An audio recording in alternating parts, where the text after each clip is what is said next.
Hey, what's up, everyone? This is Max from CryptoPotato.com, and let's get into this week's market update. Let's start with this week in crypto. The correction continues down. There was a significant drop in the trading volume, partly due to the announcement of future contracts. At the moment, we feel a sense of stability because of strong support at $10,000. Technically, it does not seem to hold. However, one must take into account the fact that the market has behaved similarly in the past. By that, we mean Bitcoin trading against the dollar. You should try to figure out what are the reasons for the correction and what insights you can derive from it. These are our understandings and possible reasons for the correction. I'm just going to go through the list. First, we have a sharp, rapid increase carries a quick, sharp correction. Next, there wasn't enough money trading against the dollar. Despite the impressive growth in the past year, this is still a small and volatile market. Next, regulations are tightening. One of the consequences of this is the difficulty and complications with the flow of fiat from the banks to the exchanges, as well as from the exchanges to the banks. Next up, a lot of stupid money spreading in bad trades or scams like BitConnect. After that, we have security breaches, including phishing and breaches in the exchange. And finally, the uncertainty around the Tether coin. In the media, the hype around blockchain technology and around Bitcoin continues, but most of the media's reports seem to focus on the volatility of Bitcoin's price without mentioning the underlying technology and the potential. The speculation around the price is making the mainstream uneasy, and it'll be interesting to see how many of the newcomers will be interested in the technology and contributions that it brings to the field. With the decrease in demand for Bitcoin, there is a significant drop in commissions. We can't say with absolute certainty, but some say the main factor influencing the fees was the heavy load, and not, as many thought, the combination of a cyber attack. In addition, solutions such as the growing Lightning Network are likely to reduce the rate of commissions significantly in the future. In the altcoin sector, the market appears to be relatively stable against Bitcoin, but some of the alts continue to climb. Investors have been hedging their investments in Neo and Ethereum recently. Possible reasons for this are the size of the market, liquidity, and of course a continuous climb since the beginning of the year.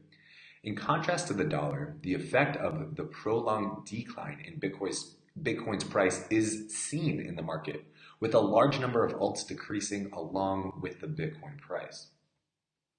It seems that the buzz around ICOs continue.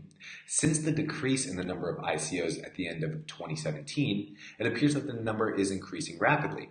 An integral part of total ICOs end successfully, and some of them have generated handsome profits for their investors, leading to growing interest in the market. Next up, let's go to world news. First up, we have news from Asia. In Japan, Coincheck Exchange was breached by hackers this week, during which 523 million XEM coins were stolen from the wallets of about 260,000 users. It's difficult to estimate the exact dollar amount stolen, yet it is more than $400 million, making this breach the biggest theft in history. The company announced that it would compensate each one of the users affected by the breach, depending on the amount of coins stolen from it, and at a rate of 88.5 Japanese yen to XEM. In light of the break-in, the Bank of Japan chief executive Hiromi Yamako issued a statement that he intends to adopt cautious and moderate regulation, which will enable investors to eliminate investor risks and realize the potential of innovative technology. He said that there is no need for identical regulations on a global level, but rather a common recognition of the risks resulting from the use of crypto. Next, let's move to South Korea. In South Korea, the government has officially issued guidelines and clarifications for banks that provide services to crypto exchanges or crypto traders. in regards to their compliance with the money laundering regulation. This is in addition to last week's implementation of the real name system, which prevents merchants from opening anonymous accounts for trading. Implementation of the system is expected to take effect today, which is January 30th. According to unofficial reports, Samsung will begin manufacturing ASIC chips and other equipment for crypto mining. A month ago, Samsung created a chip for the eBang Bitcoin device.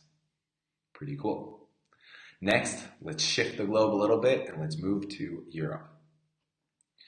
In Switzerland, Finance Minister Johann Schneider-Ammann issued a statement explaining that Switzerland wants to become a crypto nation. This is in light of the enormous potential in the ICO market. Keep in mind that right now, Switzerland has been a very welcoming country to the crypto entrepreneurs, which is the basis of dozens of projects, including Tezos and Bancor.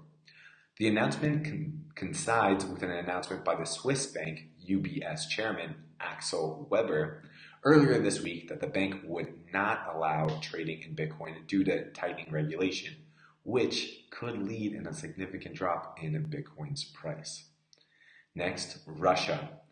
Anatoly Aksakov, chairman of the Finance Committee in Parliament, announced this week in an interview with the Russian news agency that the Moscow Stock Exchange would probably allow crypto trading.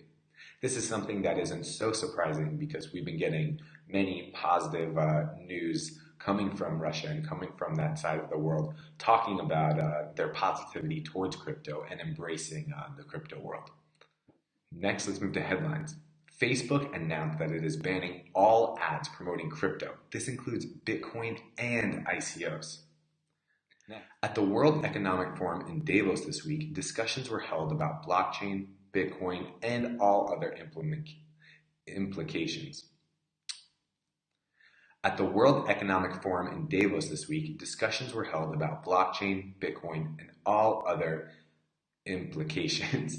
While blockchain technology was a very popular discussion topic at the conference, Bitcoin was widely criticized. Among other things, there were claims that the value of Bitcoin is not capable of analysis and does not reflect its true value, the anonymity offered by the coin, and the potential for using it to launder money and finance terror. After last month, CoinMarketCap abruptly removed the South Korean crypto exchanges from the price calculation on the site, but shortly after, they replaced them. Just a reminder, this move was made without prior notice from the company. As part of this step, approximately $50 billion was added to the market value calculated by CoinMarketCap. Next, Edna Friedman, the CEO of Nasdaq Stock Exchange, announced this week that they're looking into the possibility of launching futures contracts for cryptocurrencies, but the company has not yet provided exact details of the contracts to be launched. According to Friedman, this is a different product than the one offered by CME and CBOE. An official date for the launch of the contracts has yet to be published, but according to various reports, the service may be launched in the second quarter of 2018. At the beginning of the month, Microsoft blocked the possibility for its customers to pay in Bitcoin at the company's virtual store, mainly due to high currency and commission volatility at the moment. Tether, the company that issued the USDT coin, announced this week that it had stopped working with the firm of Friedman LLP. This is due to suspicions that the company had no backing for the money it issued and for their cooperation with Bitfinex. Furthermore, the CFTC sent a subpoena to Bitfinex and Tether, who share the same CEO, Phil Potter. This is because Tether has not yet verified that it has a backlog of 2.3 billion US dollars that was issued, USDT that was issued. According to a report issued by the firm of Friedman LLP in September, at the time the company had an estimated amount of 443 million, while the total value of the USDT was about $420 million. However, the identity report of the banks was not disclosed, and since then, it has not been clear where Tether's money is being held. Next portion of the show, we're going to move to some charts. First, let's start with Bitcoin. As noted above, the correction continues. The $10,000 support seems to be a little shaky. The following resistance is much more down, at prices of $7,500 and afterwards around $5,000 to $4,000. The temporary support around $10,000 will be tested in the coming day against the wave of investors hedging out. On the exchanges, it's traded around $10,000 with slight lapses and resistance in this range, around $12,000. It's currently on a downtrend. Next up, let's look at Ethereum. First, Ethereum compared to the dollar. We have resistance around $1,200, support for $900, and traded around $1,100. Ethereum's price is quite stable this week against the dollar. Compared to Bitcoin, according to the weekly chart, it appears that Ethereum may be a safe place to hedge against the dropping Bitcoin, 0.1 Bitcoin. Resistance areas breached after 3 tries to break. The next resistance levels are at 0.0115 Bitcoin, and support is built around 0.1 Bitcoin. Next, let's take a look at Zcash. Against the dollar, the price corrects along with Bitcoin. Levels of support currently are around resistance levels before December. Support in the areas we are at. From this point, the way down may be painful, but let's check it out against Bitcoin. After a quick climb, the price appears to be stabilizing. The price has been rising since the beginning of the year. Trade at support levels around 0.038 Bitcoin with resistance at 0.043 Bitcoin, and the RSI is pretty low. This is a positive sign. Next, let's go to Monero. Against the dollar, the price seems to be affected by Bitcoin trading. Support is far from the areas where the price is trading at $280, $235, and with resistance at $340. Compared to the RSI, Bitcoin is fairly stable. Over the past week, the price tends to drop slightly. Support lies around 0.022 Bitcoin and resistance at 0.032 Bitcoin, far away from its ATH. Last but not least, let's look at Dash. Against the dollar, last December, we saw peak prices of $1,595 per coin. A correction of more than 50% since it was at the $700 level where the coin is traded is similar to the correction in Bitcoin.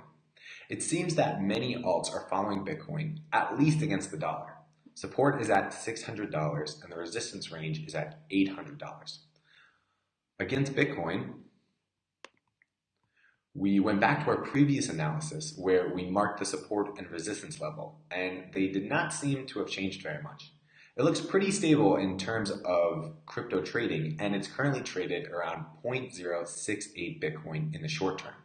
Support around 0.06 Bitcoin and resistance at 0.075 Bitcoin. So that is all that I have today. Thank you guys so much for watching. If you want more information or you want news all week, check out our website, cryptopotato.com, and I'll see you guys next week. Thanks for watching. Bye, guys.